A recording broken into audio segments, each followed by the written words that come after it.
হুজুর আমার বিরুদ্ধে বলে, আরে ভাই আপনাকে আমি বাঁচাতে চাই, আমি কোরআনের চোখ হাদিসের চোখ লাগিয়ে দেখতে পাচ্ছি আপনি জাহান্নামে যাচ্ছেন। কথা বলেন না কেন? আমি চাই আপনি বেঁচে যান। এই জন্য খাওয়া পয়সা আল্লাহ আলাদা করে দিয়েছে। আর খাওয়া হিসাব বলতে আমি বুঝি অশ্লীলতা পুরুষ মানুষের চাইতে মহিলারা বেশি ছড়ায়। এই জন্য চুরি করার ক্ষেত্রে দেখবেন আল্লাহ পুরুষের নাম দিয়েছেন আগে, বা সারিকু ওয়াসারিকাতু।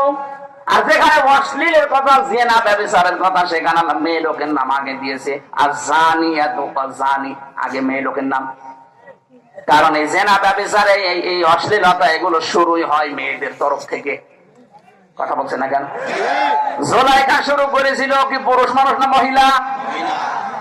আল্লাহ এখানে ইন্না কায়দা কন্যা দিয়েছেন। জুলাইখা একা না, মেয়েদের চক্রান্ত বড় ভয়ঙ্কর। কিয়ামত পর্যন্ত যত মহিলা আসবে, এই মহিলারা যদি এই তিনটা বিষয় আঁকড়িয়ে ধরে, বাইরে গেলে সাজগোজ বেড়ে যায়, বাইরে গেলে পোশাক আকশাক হয়ে যায়, বাইরে গেলে মাথা হেলে দিলে চলে, এগুলো শয়তানের তীর, শয়তানের।